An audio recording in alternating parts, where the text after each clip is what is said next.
India और पूरी दुनिया को मिला है बहुत ही बड़ा रिलीफ। और रिलीफ कैसे मिला है? कई लोग सोच रहे हैं, खुश हैं, स्टॉक मार्केट ऊपर है, बट देखो क्या चीजें हो रही हैं इस टाइम पे। 7 दिन का सीज फायर साइन किया है डोनाल्ड ट्रंप ने और ईरान ने। अब इसका मतलब क्या है? अलग अलग इन्वेस्टमेंट्स के लिए, गोल्ड के लिए, सिल्वर के लिए, बॉन्ड्स के लिए, अलग अलग मार्केट्स के लिए, आइए जानते हैं। अब सबसे पहले देखो, ऑयल प्राइस ये सबसे बड़ा कैटलिस्ट है। अगर ये सीज फायर हो जाता और ऑयल प्राइस नीचे नहीं आता ना, तब भी कुछ नहीं फर्क पड़ना था, हमारे शेयर मार्केट को भी कुछ नहीं होता। क्योंकि सबसे इंपॉर्टेंट यहाँ पे क्या है? Oil price. Oil prices finally $100 के नीचे आ गए न्यूज आते ही। इस टाइम पे अगर आप देखोगे तो ऑयल 15 से 20% नीचे चल रहा है। Yes, crude oil. अब क्रूड ऑयल कैसे चेक करना है? आप देखो ब्रेंट क्रूड। ब्रेंट क्रूड क्या होता है? ब्रेंट उस क्रूड को बोलते हैं जो नॉर्थ सी से आता है। ठीक है, अब ज्यादा डिटेल में नहीं जाऊंगा इसके। सो ब्रेंट क्रूड यहाँ पे -15% चल रहा है। इससे भारत सरकार, चाइना, रशिया, सबको बहुत, रशिया नहीं, आई एम सॉरी, बट सबको बहुत राहत मिली होगी जो इंपोर्टर्स हैं। अब यहाँ पे इन्होंने अग्री कर लिया 2 वीक के सीज फायर के लिए। आप सबको पता होगा स्ट्रेट ऑफ हॉर्मुज को ये रीओपन कर रहा है। अब यहां पे अगर आप देखोगे तो स्टेट ऑफ हॉर्मुज से हमें पता है कि 20% ग्लोबल ऑयल सप्लाई आता है। ये सारी चीजें हम सबको पता है।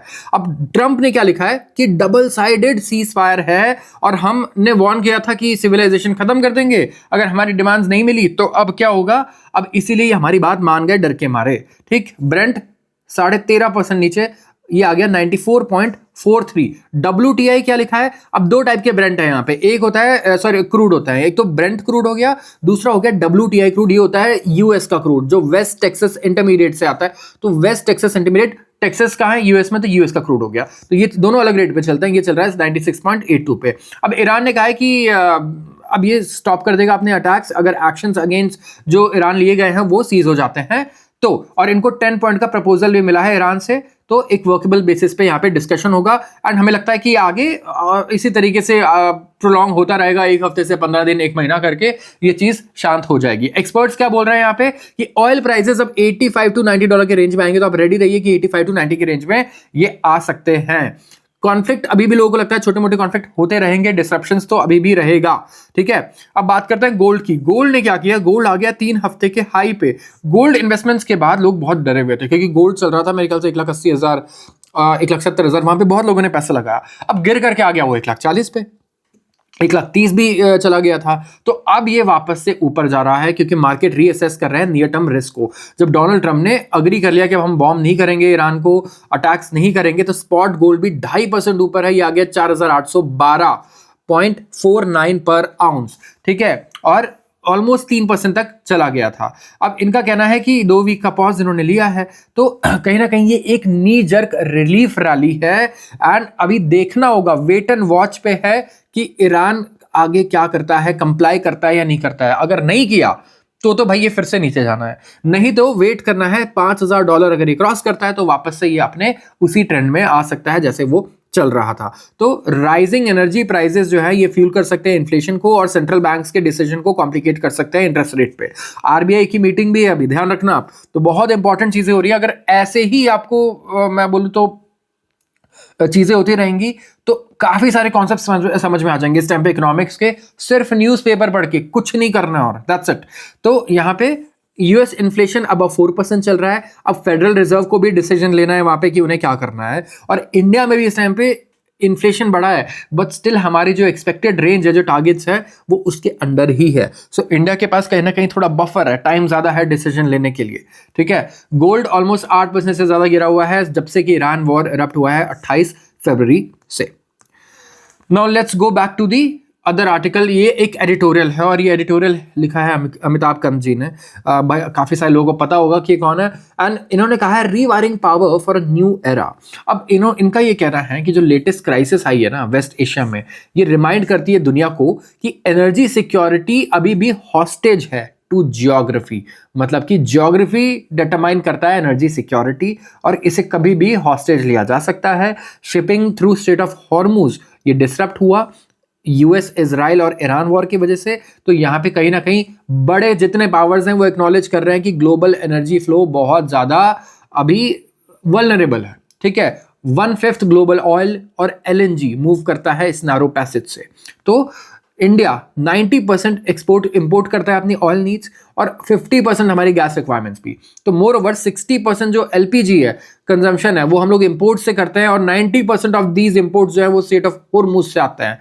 तो क्रूड ऑयल पे तो इंडिया ने डाइवर्सिफाई कर लिया, ठीक है। वेस्ट एशिया जो है इनके इंपोर्ट बास्केट में 59% बढ़ गया था फरवरी 2026 में, इवन बिफोर जब ये वॉर शुरू हुआ था तब। इंडिया का जो oil and gas import bill है वो हवर कर रहा है around 180 billion dollar over a year. तो जो डिपेंडेंस है ना हमारी फॉसिल फ्यूल पे, ये बहुत बड़ी सिक्योरिटी प्रॉब्लम है हमारे लिए। जो इंपोर्ट कर रहे हैं हम हाइड्रोकार्बन्स, ये बाइंड करते हैं हमारी इकोनॉमी को इन रीजन से जो एक्सरसाइज करता है जहां पे लिमिटेड कंट्रोल, हम जहां पे लिमिटेड कंट्रोल एक्सरसाइज करता है। तो नॉन फॉसिल फ्यूल एनर्जी जो है वो इस इक्वेशन को कंप्लीटली चेंज कर सकती है, जिस तरीके से फॉसिल कभी नहीं कर पाएगा। सोलर पीवी सिस्टम्स अब ऑपरेट करते हैं 25 से 30 साल तक। विंड टर्बाइंस जो है उनका लाइफ स्पैन 20 से 25 साल है। तो ये सारे रिस्क को एलिमिनेट नहीं करता, लेकिन ग्रिड, स्टोरेज, मैन्युफैक्चरिंग डिपेंडेंसी जो है उन्हें मैनेज करनी होगी, जिस पे डिपेंडेंसी होगी हमारी। लेकिन ये मतलब नहीं है इसका कि नॉन फॉसिल कैपेसिटी को अगर आपने एक बार इंस्टॉल कर दिया तो प्रोड्यूस करते जाएगी थ्रू वॉर्स या फिर शिपिंग डिसरप्शंस या फिर मैरीटाइम स्टैंड ऑफ्स। नहीं तो ऑफकोर्स यहाँ पे इंपोर्टेड फ्यूल प्राइस बिल्कुल सोर करने लग जाएंगे। अब इंडिया की अगर आप एनर्जी ट्रांजिशन देखो ना, इंडिया बड़े एनर्जी ट्रांजिशन से जा रहा है और इन्वेस्टमेंट्स में भी लोगों ने पैसा बहुत कमाया। एनर्जी ट्रांजिशन एक बहुत बड़ा थीम है इन्वेस्टमेंट्स के लिए, लोगों ने बहुत इन्वेस्टमेंट किया एनर्जी ट्रांजिशन में, from fossil to non fossil. अब हमारे 275 gigawatt of non fossil fuel capacity है, ठीक है। और क्राइसिस सजेस्ट करता है करंट पेस से कि बहुत सिग्निफिकेंट है, लेकिन अभी भी बहुत कॉशियस है relative to the scale of India's exposure. अब building on this progress, time है कि इंडिया अब रीसेट करे अपने टर्म्स ऑफ एनर्जी ट्रांजिशन को। सबसे पहले क्या करना चाहिए, अमिताभ कांत जी कह रहे हैं कि अपने रिन्यूएबल एनर्जी टारगेट को ना 500 गीगावाट से 15 गीगावाट करो बाय 2030, 3 गुना बढ़ाओ। ये एम्बिशियस होगा लेकिन अनअचीवेबल नहीं है। ये क्यों नहीं है अनअचीवेबल? इनका ये कहना है कि 1500 गीगावाट गोल जो है ना, ये पावरफुल सिग्नल देगा सबसे पहले तो मार्केट्स को, इन्वेस्टर्स को। लोग पैसा डालने के लिए कूदेंगे यहाँ पे कि यार 3 गुना कैपेसिटी बढ़ेगी तो पैसा तो मेरा 3 गुना यहाँ पे होगा, राइट? ऐसे सोचेंगे लोग। तो कहीं ना कहीं मैन्युफैक्चरर, स्टेट्स, इन्वेस्टर्स जो है इंडिया में इंटेंड करते हैं to compress the next decade of energy transformation into the next 5 years। तो यहाँ पे जो 10 साल में हम करना चाहते हैं, हमें वो अगले 5 साल में टारगेट रखना होगा। अब क्या पैसे भी लोगों के 3 गुना हो जाएंगे? देखो ये चीजें ऐसी होती है ना कि अगर गवर्नमेंट ने अभी अनाउंस कर दिया कि 500 गीगावाट से 1500 गीगावाट पे हमें कैपेसिटी एक्सपेंशन करनी है, तो जो शेयर्स को कंपनीज को 5 साल बाद जो बेनिफिट होना है ना, उसको आज ही फैक्टर इन करके शेयर प्राइसेस 3-3 गुना हो जाते हैं कंपनीज के, इतनी जल्दी हो जाते हैं, ठीक है। इन्वेस्टर्स यहाँ पे पीछे नहीं हटेंगे, क्योंकि इन्वेस्टर्स ये सोचता है मैं 1 रुपया लगा रहा हूं, कितने का रिस्क है, कितना पैसा आ सकता है, दैट्स इट। इतनी बड़ी कैपेसिटी बिल्ड होगी तो ऑफ कोर्स लॉन्ग टर्म में ये प्रॉब्लम होगा कि पावर बहुत सस्ता हो जाएगा पर यूनिट। अगर आप देखो रिन्यूएबल एनर्जी बहुत सस्ता हो गया इस टाइम पे, ठीक है। तो ये चीज आगे प्रॉब्लम्स आएंगी, बट अगर इतना कैपेसिटी एक्सपेंशन होगा, केपेक्स आएगा, तो भाई लोग तो देखो यहाँ पे साथ में जरूर आएंगे। सेकेंडली, इंडिया एम नहीं कर, cannot seriously aim for a 1500 gigawatt target while living transmission and balancing infrastructure. अब खाली प्रोडक्शन आप कर दोगे तो ट्रांसमिशन भी तो चाहिए, राइट? तो जो रिन्यूएबल रिच कॉरिडोर्स हैं जैसे गुजरात, राजस्थान, कर्नाटका, तमिलनाडु के, इनको एक्सेलरेटेड ग्रिड चाहिए ताकि स्ट्रेंथन करे और रिड्यूस करे कंजेशन को और इवैक्यूएशन को बढ़ाएं। जैसे 11 renewable energy management centre setup हुए हैं to integrate variable renewables were forward looking move. लेकिन इंडिया को और ज्यादा चाहिए, तो ओवरऑल इंफ्रास्ट्रक्चर भी बनाना होता है ट्रांसमिशन के लिए, स्टोरेज के लिए, मैनेजमेंट के लिए। और तीसरा, हर एक रिन्यूएबल टेंडर जो है ना, उसमें बैटरी स्टोरेज होना ही चाहिए। आप सोलर और विंड ओनली टेंडर्स को खत्म करो, ठीक है। जो पम्प्ड हाइड्रो स्टोरेज है उसे भी पुश इन करना चाहिए मिशन मोड में। और जो स्टोरेज है वो टर्न करता है रिन्यूएबल कैपेसिटी को from daytime supplement to round the clock strategic infrastructure. अगर आप स्टोर कर पा रहे हो एनर्जी को तो ये round the clock strategic infrastructure होगा, ऐसा नहीं कि एक डे टाइम सप्लीमेंट होगा। इंडिया ऑलरेडी प्रोजेक्टेड है कि बैटरी को रैंप अप करने वाला है। पम्प्ड अप हाइड्रो स्टोरेज को शार्पली हम बढ़ाने वाले हैं, ग्रो करने वाले हैं। और जो जीएसटी है स्टोरेज एसेट्स के लिए, इसको 5% पे लाना चाहिए, as it is the most renewable energy, it is for most renewable energy devices and parts. तो आप कहीं से भी रिन्यूएबल एनर्जी से अगर एनर्जी स्टोर कर रहे हो, you have to store it, then you need batteries which are very expensive. इस पे टैक्स सबसे पहले जीएसटी 5% कैटेगरी में से लाना चाहिए, इनका ये कहना है। चौथा, ये बोल रहे हैं एलपीजी के ऊपर, इंडिया का जो ये सेंट्रल है to household energy consumption, right? और एलपीजी तो हम इंपोर्ट करते हैं, बहुत बड़ा इंपोर्ट है। अब जैसे उज्ज्वला स्कीम हो गया, इसकी वजह से एलईडी प्राइस बल्ब जो थे, अगर आप देखोगे through bulb procurement demand aggregation programme for induction cooker आया, तो ये भी रिड्यूस कर सकते हैं अपफ्रंट कॉस्ट को। तो उज्ज्वला स्कीम का इन्होंने एग्जांपल दिया और कहा कि एलईडी के बल्ब प्राइसेस पहले कितने महंगे हुआ करते थे, अगर आपको याद हो। फिर गवर्नमेंट आई इसमें उज्ज्वला स्कीम लेकर के आई, तो बहुत सस्ते हुए, बल्ब प्रोक्योरमेंट कर लिया क्योंकि इन्होंने, राइट। तो वैसे ही डिमांड एग्रीगेशन हो सकता है इंडक्शन कुकर के लिए, और जिससे अपफ्रंट कॉस्ट बहुत कम हो जाएगा। और इंडक्शन कुकर की अवेलेबिलिटी तो यार इंडिया में आराम से हो सकती है, गांव गांव में यूज हो सकता है ये। तो आप इसको कहीं ना कहीं यूज कर सकते हो, उज्ज्वला के बेनिफिशियरी डेटाबेस को यूज कर सकते हो, और बड़ी जल्दी हम लोग क्लीन कुकिंग पे शिफ्ट कर सकते हैं as part of a wider shift from imported fuels to domestically produced electricity. ये कह रहे हैं कुकिंग इलेक्ट्रिसिटी से होनी चाहिए रादर देन गैस। तो यहाँ पे हमें इलेक्ट्रिक मोबिलिटी पे पूरा फोकस करना चाहिए, चार्जिंग इंफ्रास्ट्रक्चर पे, स्टोरेज इंफ्रास्ट्रक्चर पे, और हम इसी तरीके से जो डिपेंडेंसीज हैं उनको बहुत हद तक कम कर सकते हैं। हमारे पास ऑलरेडी डेटा भी है उन लोगों का जो उज्ज्वला स्कीम में बेनिफिशियरीज थे, हम उसको भी यूज कर सकते हैं। आप नए बस प्रोक्योर करो जो इलेक्ट्रिक है, 2 और 3 व्हीलर्स को फुल्ली इलेक्ट्रिक कर दो। 2 और 3 व्हीलर्स इंडिया में बड़े आराम से अडाप्ट हो सकते हैं फुल्ली इलेक्ट्रिक में, and of cars and trucks by 2035। अब यहां पे अगर आप देखोगे तो सिंपल मतलब फंडा है कि हम खाली डिपेंडेंसी को खत्म नहीं कर देंगे, हम दूसरी चीजों पे डिपेंडेंट कहीं ना कहीं हो जाएंगे। जैसे कि क्रिटिकल मिनरल वैल्यू चेन, जो क्रिटिकल मिनरल्स हैं जैसे लिथियम हो गया, कोबाल्ट हो गया, रेयर अर्थ एलिमेंट्स हो गए, ये बहुत इंपॉर्टेंट इनपुट है क्लीन टेक्नोलॉजीज के लिए। और यहाँ पे डिपेंडेंसी किस पे आ जाएगी? चाइना पे। वो डोमिनेंट रिफाइनर है, सारे स्ट्रेटेजिक मिनरल ले लो दुनिया के, सब में डोमिनेंस किसकी है? चाइना की है। एवरेज मार्केट शेयर इसका 70 से 90% है। तो पेट्रोल, डीजल और क्रूड ऑयल तो एटलीस्ट हम यूएस से ले सकते हैं, रशिया से ले सकते हैं, मिडिल ईस्ट की सैकड़ों कंट्रीज से ले सकते हैं, लेकिन ये तो 70 से 90% चाइना के पास है। तो इंडिया को डाइवर्सिफाई करना होगा क्रिटिकल मिनरल फीड स्टॉक्स, और अपना मिड स्ट्रीम प्रोसेसिंग कैपेबिलिटीज बनानी होंगी, ताकि हम स्ट्रेटेजिक पार्टनरशिप जो है इंटरनेशनल, उसे हम लेवरेज कर सकें, टेक्नोलॉजी ट्रांसफर कर सकें और कैपेसिटी बिल्डिंग कर सकें। तो कितना लंबा फंडा है ये छोटा मोटा प्लान नहीं होगा, ठीक है। तो we really have to see कि ये कैसा होता है। एंड अमिताभ गंज जी अगर ये बोल रहे हैं, then it is a serious thing that you can consider. NITI Aayog के सीईओ रह चुके हैं ये, सो पॉलिसी मेकिंग में भी इन्होंने काफी टाइम दिया है, and these are the things जो पॉलिसी लेवल पे चेंजेस आने चाहिए, जिसको this is a food for thought for us. अब टेलीकॉम कंपनीज जो है ना, वो 2 हेडविंड्स फेस कर रही है कमिंग क्वार्टर्स में। क्या फेस कर रही हैं? सबसे पहले तो देखो कि यार एंट्री लेवल स्मार्टफोन्स जो है ना, इनकी प्राइसेस बहुत बढ़ गए हैं अब, क्योंकि मेमोरी प्राइसेस 4 गुना हो गए हैं। ठीक है, मैं आपको बता रहा था ना, डेटा सेंटर की वजह से और एआई की वजह से एसएसडी लेने जाओ मार्केट में, ठीक है, आपको समझ में आएगा एसएसडी 4 गुना महंगे हो चुके हैं।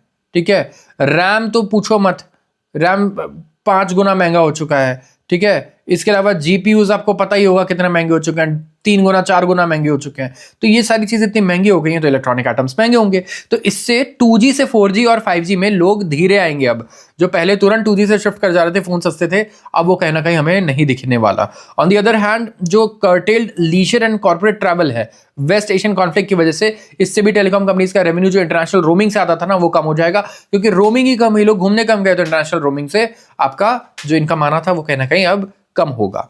अब हैंडसेट प्राइसेस बढ़ रहे हैं, तो इससे अपग्रेड कम होगा, लोग 5G में नहीं आएंगे जल्दी, 4G में नहीं आएंगे। तो प्राइस सेंसिटिव लोग बहुत ज्यादा होता है फोन्स खरीदने में, स्मार्टफोन खरीदने में इंडिया में। ठीक है, तो वेस्ट एशियन कॉन्फ्लिक्ट का असर कहीं ना कहीं हमारी टेलीकॉम कंपनीज पे भी आने वाला है, क्योंकि चीजें अफोर्डेबल इतनी नहीं रहेंगी। दूसरा, लोग ट्रैवल नहीं करेंगे बहुत ज्यादा, तो रोमिंग की प्रॉब्लम होगी। तो ये जो हेडविंड है कहीं ना कहीं ये इंपैक्ट करेगा। तो लोग सोच रहे थे टेलीकॉम कंपनीज बिल्कुल इंपैक्ट नहीं होंगी, but it won't be like that.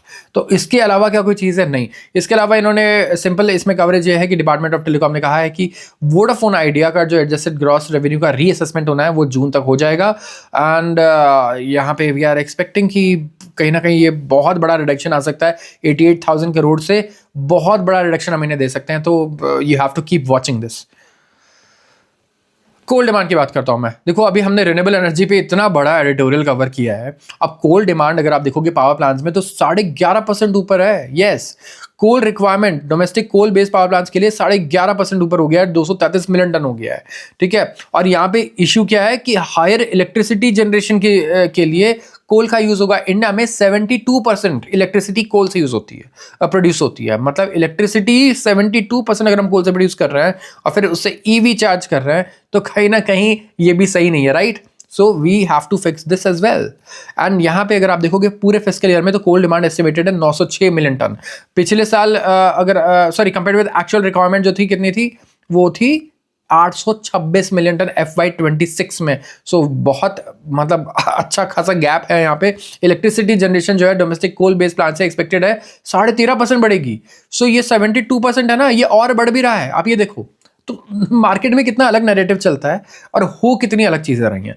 और कोल इंडिया का स्टॉक भी मेरे हिसाब से अगर आप देखोगे पिछले 3-4 महीने में अलग ही चला है, राइट? उसे कोई फर्क ही नहीं पड़ा वेस्ट एशिया कॉन्फ्लिक्ट से, किसी भी चीज से।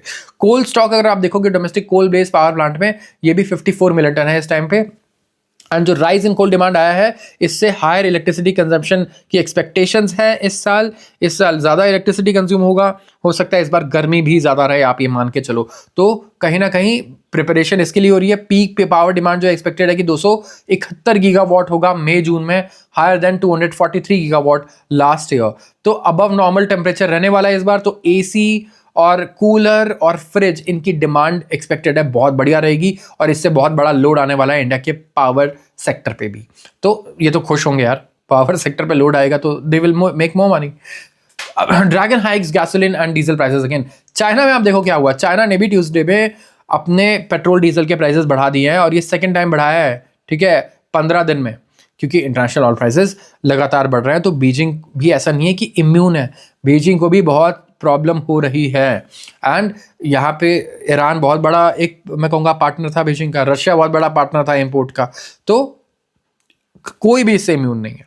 मीनवाइल क्रेमलिन की तरफ से स्टेटमेंट आया है कि ह्यूज नंबर ऑफ रिक्वेस्ट आए हैं रशियन एनर्जी के लिए अलग अलग जगह से, क्योंकि ग्रेव ग्लोबल एनर्जी क्राइसिस है जो फाउंडेशन जो है हमारे ऑयल गैस मार्केट को, इनको शेक कर रही है। तो कहीं ना कहीं मॉस्को भी इसका पूरा फायदा उठा रहा है। बट इन्होंने कहा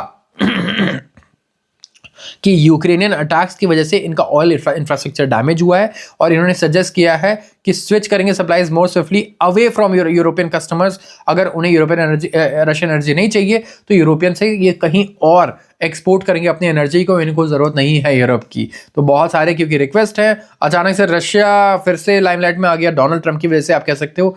क्यों? क्योंकि एनर्जी क्राइसिस के बाद ऐसा हो गया कि रशिया एक एनर्जी पार्टनर है जिनके शिप को कोई कुछ नहीं करने वाला। सबसे पहले बात तो ये है। दूसरा, इनके पास ऑयल है, ये पूरी दुनिया को चाहिए। इनके पास गैस है, वो पूरी दुनिया को चाहिए।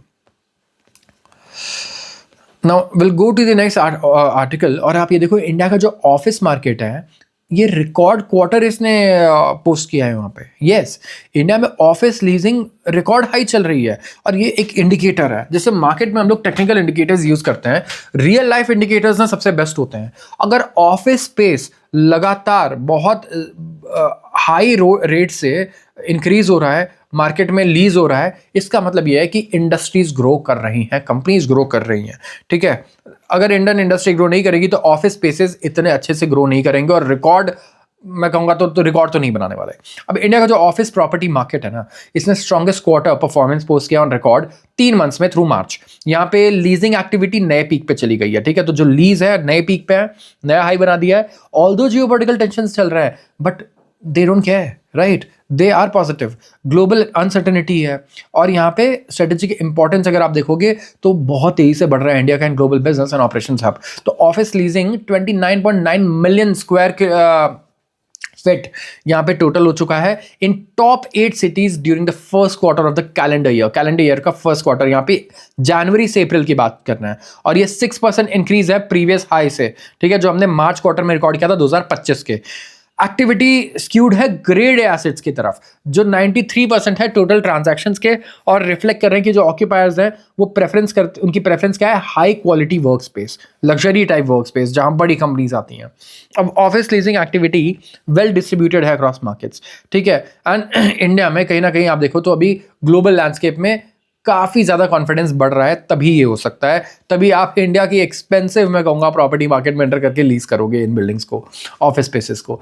GCCs लगातार बढ़ रहा है, एक्सपेंशन है ग्लोबल कैपेबिलिटी सेंटर्स का। इसके अलावा जो स्ट्रेंथनिंग हो रही है हमारे इंस्टीट्यूशन ग्रेड सप्लाई की, इससे इंडिया एक की हब बन चुका है ग्लोबल ऑक्यूपायर्स का। नियर टर्म अनसर्टेनिटीज है, हाँ है, लेकिन क्या लॉन्ग टर्म अनसर्टेनिटी इंडिया के ग्रोथ के बारे में किसी को? बिल्कुल नहीं है, ठीक है। This is a very good indicator, ये पूरा आर्टिकल, कि ऑफिस स्पेस जिस हिसाब से बढ़ रहा है, कंपनीज चुपचाप इस क्राइसिस के बीच में एक्सपैंड कर रही हैं, स्पेसिफिकली लग्जरी और जो प्रीमियम ऑफिस स्पेस है वो आ रहे हैं, तो बड़ी कंपनीज यहाँ पे इन्वेस्ट करने से बिल्कुल हिचकिचा नहीं रहे हैं।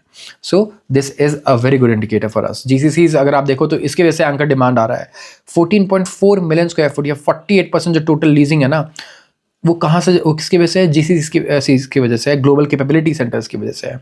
और इंडिया फेसिंग बिजनेस जो है, इन्होंने रजिस्टर किया है 22% ऑन ईयर इंक्रीज। जो इंडिया फेसिंग बिजनेस है, मैं इनकी बात कर रहा हूँ, फास्टेस्ट ग्रोथ है अमंग ऑल सेगमेंट्स, राइट। तो सप्लाई साइड पे भी डेवलपर्स जो है उन्होंने 40 मिलियन स्क्वायर फुट डिलीवर किया था, एंड यहाँ पे जो इंक्रीज था ये था 2.5 टाइम्स का from the year earlier. So we are going to see a very good growth यहाँ पे भी हमारे लीजिंग मार्केट में, और इसको क्लोजली ट्रैक करना बहुत ज़रूरत है अगर स्पेसिफिकली आप इन्वेस्टमेंट्स की बात करो, ठीक है, क्योंकि अगर आप इसको क्लोजली ट्रैक करोगे, जब आपको पता चलेगा कि रियल एस्टेट सेक्टर कैसा करने वाला है, राइट। इसके अलावा ऑफिस स्पेस कौन जाके बैंगलोर और मुंबई में लीज कर रहा है, राइट, आईटी फर्म्स कर रही हैं, राइट। इसके अलावा टेक फर्म्स हैं और भी वो कर रही हैं। So overall Indian industry grow कर रही है, वी कैन ऑलवेज अज्यूम इसको देख करके। अब स्पेसएक्स का आईपीओ आ रहा है, लोग कह रहे हैं दुनिया का सबसे बड़ा आईपीओ रहने वाला है, ठीक है, और रेवेन्यू कुछ नहीं है इनका, लेकिन सब कुछ एक ड्रीम है कि करेंगे ऐसा एक टाइम पे, तो हमें आज ही उतना वैल्यूएशन चाहिए जितना हम करेंगे अगले 5 साल में, ठीक है। स्पेसएक्स और इन्वेस्टमेंट बैंकर्स जो है ना, ये होस्ट करने वाला है meeting to pressure test Elon Musk led companies targeted $2 trillion valuation. ये क्रूशियल स्टेप होगा जो ड्राइव करेगा towards largest ever IPO 2 months after merger with XAI। अभी से मर्ज कर दिया गया XAI से, ठीक है। ग्रॉक का नाम आपने सुना ही होगा, तो XAI के साथ ये मर्ज हो चुका है, और यहाँ पे रॉकेट और सैटेलाइट एंड AI कंपनी का इनिशियल पब्लिक ऑफरिंग है। तो इसका वैल्यूएशन क्या इन्वेस्टर्स को ल्योर कर पाएगा, सबसे पहला सवाल ये है। अब इसका जो मार्केट वैल्यू है ना, एक्सपेक्टेड है कि $2 ट्रिलियन से ज़्यादा होगा, और एक्सपेक्टेशंस थी पहले कितनी, 1.7 ट्रिलियन लेस देन 2 weeks अगो। तो क्या मतलब आप कन्विंस्ड होंगे कि यहाँ पे ये काम ये चल पाएगा एंड ये पब्लिकली फाइल होगा, और ये जो लिटमस टेस्ट है आईपीओ के, ये मैं कहूँगा पास कर पाएगा? सबसे पहले तो मस्क ने ना दिखा ऐसा कि उन्होंने पुश बैक किया on the valuation target of 2 trillion, ठीक है। कहा कि don't believe everything you read. At more than 2 trillion SpaceX जो होगा वो बिगर होगा than but all 5 companies of S&P 500 index. Top 5 companies ले लो, उनको हटा दो, उन सबसे बड़ा हो जाएगा ये आईपीओ के बाद।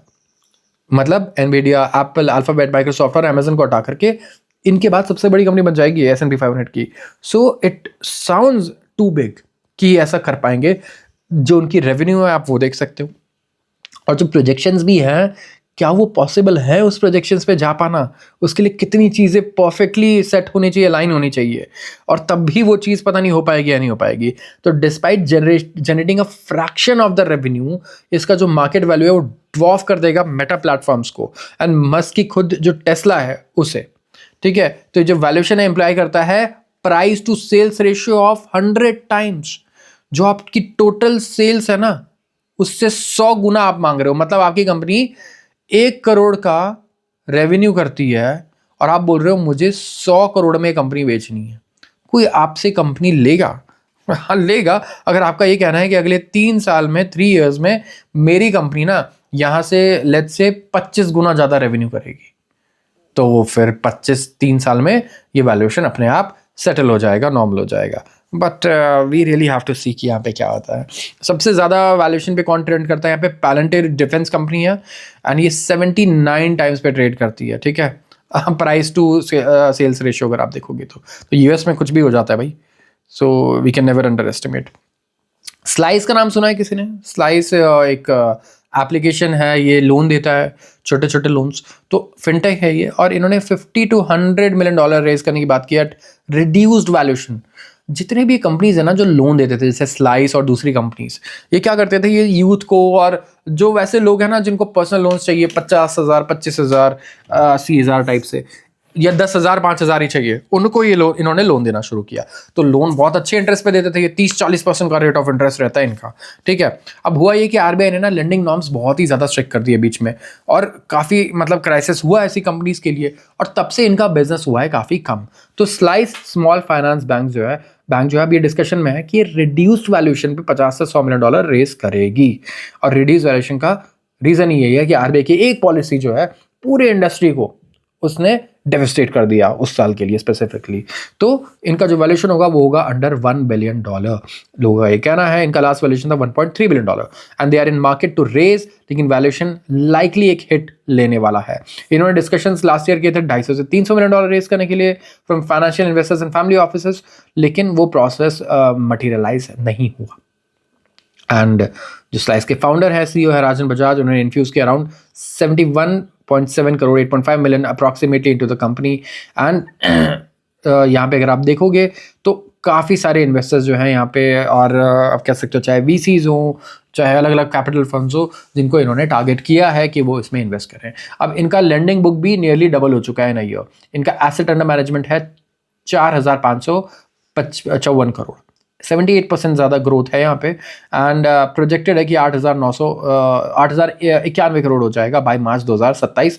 रेवेन्यू है 1,300 crore for the year and. And जो क्वेरीज इन्हें भेजी गई है, इसमें ऑफ कोर्स वैल्यूएशंस वगैरह से लेकर के सवाल पूछे गए, but they have not responded yet. But we don't know कि क्या सिनेरियो रहता है इंडिया में इस टाइम पे जो लेंडिंग फिनटेक प्लेटफॉर्म्स है, ठीक है। So we really have to see. So आज के लिए इतना ही है. Let me know if you have any feedback, any reviews, and I'll try to make it better. Thank you.